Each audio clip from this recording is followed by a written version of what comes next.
الحمد لله وكفى وسلام على عباده الذين اصطفى أما بعد فأعوذ بالله من الشيطان الرجيم بسم الله الرحمن الرحيم شهر رمضان الذي أنزل فيه القرآن وقال النبي صلى الله عليه وسلم رمضان شهر الله صدق الله مولانا العظيم وصدق رسوله النبي الكريم اللہ کریم نے محض اپنے لطف کرم سے ہم گنہگار بندوں کے لیے سال میں کچھ مہینے، کچھ دن، کچھ راتیں اور کچھ جگہ ایسی مقرر فرما دی ہے جن میں اگر ہم اللہ کریم کے سامنے تھوڑی سی اپنی طلب کا اظہار کر دے اور تھوڑی سی کاوش کر لے تو اللہ ہم جیسے کمزور سے کمزور بندوں کو بھی بخش دیں گے۔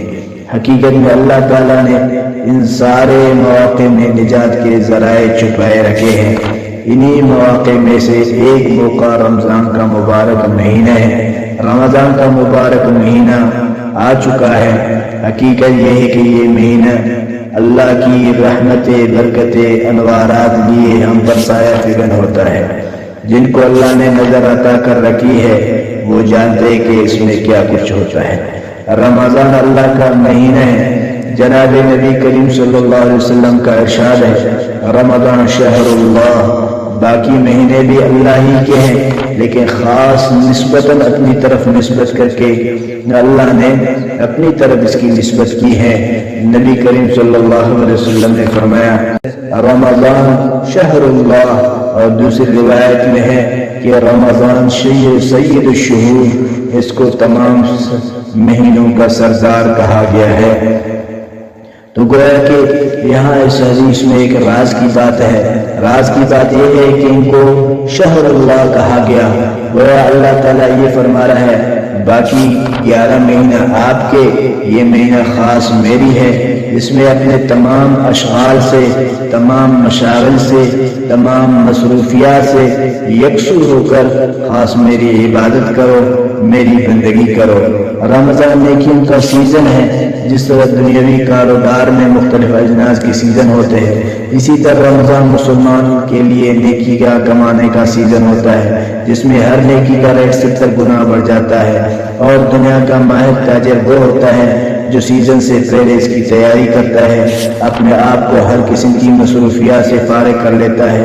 ان دنوں میں نہ تو خود کسی کی شادی وغیرہ کا پروگرام رکھتا ہے اور نہ ہی کسی دوسرے کے پروگرام میں شرکت کرتا ہے کہ اس کا سیزن متاثر نہ ہو، اور عموماً ایسا تاجر فائدے میں رہتا ہے، جبکہ اس کے برعکس جو تاجر سیزن آنے پر تیاری شروع کرتا ہے وہ خاطر خواہ نفع نہیں کما سکتا، کیونکہ اس کا سیزن تیاری ہی میں گزر جاتا ہے۔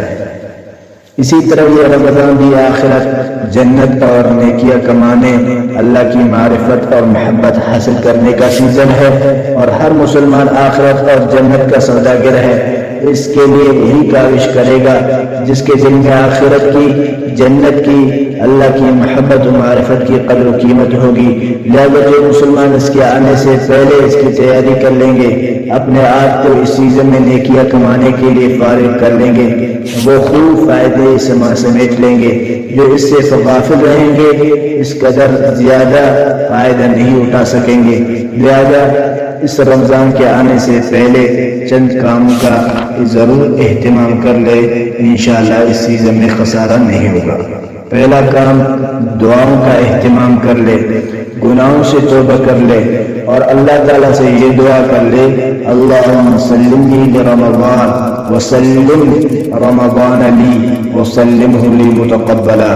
اے اللہ مجھے رمضان کے لیے صحیح سالم کر دیجئے، رمضان پورا کا پورا میرے لیے کر دیجئے، رمضان کو میرے لیے مقبول بنا دیجئے۔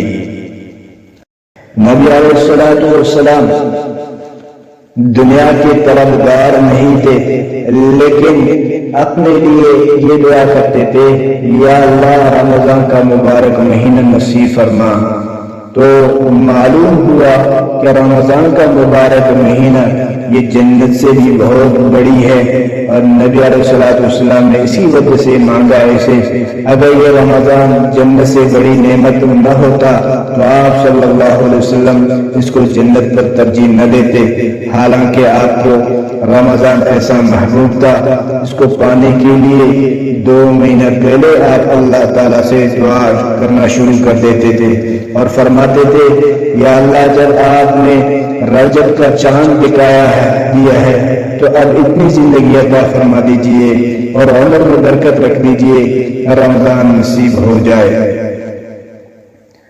دوسرا کام یہ کرے کہ ضروری خریداری، رمضان کی تیاری سے متعلق دوسرا کام یہ کرے، رمضان سے متعلق اپنی ضروری خریداری رمضان سے پہلے ہی کر لے۔ ضروری خریداری 2 طرح کی ہوتی ہے، ایک کچن سے متعلق ہے اور دوسری عید سے متعلق۔ سحر و افطار کے وزن کے لیے کچن کے سامان کی ایک لسٹ بنا لے، ایک ہی دفعہ سارا سامان لا کر رکھ لے تاکہ رمضان کی قیمتی لمحات خریداری میں صرف نہ ہو، اور عید سے متعلق خریداری اپنی بھی اور بیوی بچوں کی بھی رمضان سے پہلے ہی کر لے۔ رمضان اس لیے نہیں کہ اس کی گھڑیاں بازاروں میں گزار دی جائے کہ اگر ضروری خریداری آپ پہلے سے نہیں کریں گے تو یہ قیمتی لمحات بازاروں میں ضائع ہو جائیں گے۔ تیسرا کام گھروں سے خرافات نکالنا۔ اگر رمضان کے انوارات حاصل کرنا چاہتے ہو تو تیسرا کام یہ کر لو کہ اپنے گھروں کو خرافات سے پاک کر لے۔ اگر گھر میں تصاویر لٹکا رکھی ہو تو ان کو اتار دے، کیونکہ جس گھر میں کسی جاندار کی تصویر لٹکی ہو یا شوقیہ کتا ہو، اس گھر میں رحمت کے فرشتے نہیں آتے۔ رمضان میں اللہ کی رحمتوں کی بارش ہوتی ہے تو ایک بے فائدہ شوق کی وجہ سے ان رحمتوں سے محروم نہ ہو۔ اس طرح اگر گھر میں کوئی ایسی چیز ہو جو ہمیں مشغول رکھتا ہو عبادات سے، غیر ضروری چیزوں سے ہم دور رہے، پرہیز رہیں، تاکہ ہم اس رمضان المبارک کے مہینے میں نیکیوں میں مصروف ہو اور اللہ تعالیٰ کی بندگی میں اچھی طرح مشغول ہو کر یکسوئی کے ساتھ عبادت کر لے۔ چوتھا کام ضروری ملاقاتیں۔ کئی سارے رشتہ دار، دوست، احباب اور تعلق دار ایسے ہوتے ہیں جن سے وقتاً فوقتاً ملاقات ضروری ہوتی ہے، تو جن لوگوں سے مہینے میں 1 مرتبہ ملاقات کرنا ضروری ہوتا ہے ان سے ملاقات بھی رمضان سے پہلے ہی کر لے۔ رمضان میں غیر ضروری ملاقاتوں کا سلسلہ موقوف کر دے اور اپنے آپ کو بالکل فارغ کر لے تاکہ آپ رمضان میں یکسو ہو کر عبادت کر سکیں۔ پانچواں کام حقوق کی ادائیگی۔ رمضان کی تیاری سے متعلق پانچواں کام یہ کرے کہ آپ کے ذمہ جن کے حقوق باقی ہیں ان کو ادا کرے، چاہے وہ اللہ کے حقوق ہو یا بندے کے۔ اللہ کے حقوق مثلا نمازوں یا روزوں کی قضا باقی ہے تو وہ ادا کر لے، اور بندوں کے حقوق مثلا کسی سے قرض لے رکھا ہے یا کسی کا کوئی حق ذمہ ہے تو اسے جلد از جلد ادا کرنے کی کوشش کرے۔ چھٹا کام ناراضگیاں دور کرے، اور چھٹا کام یہ ہے کہ اگر کسی سے کوئی ناراضگی ہے تو اسے دور کر لے، اگر کسی سے کوئی جھگڑا ہے تو اسے صلح کر لے۔ حدیث پاک میں ہے ہر پیر اور جمعرات کو جنت کے دروازے کھولے جاتے ہیں اور ہر ایسے شخص کی مغفرت کی جاتی ہے جو اللہ کے ساتھ کسی کو شریک نہ کرتا ہو، سوائے ان 2 آدمیوں کے جن کے آپس میں کوئی ناراضگی ہو، تو اللہ تعالیٰ فرماتے ہیں ان کی مغفرت کو اس وقت تک روک لو جب تک یہ صلح نہیں کرتے۔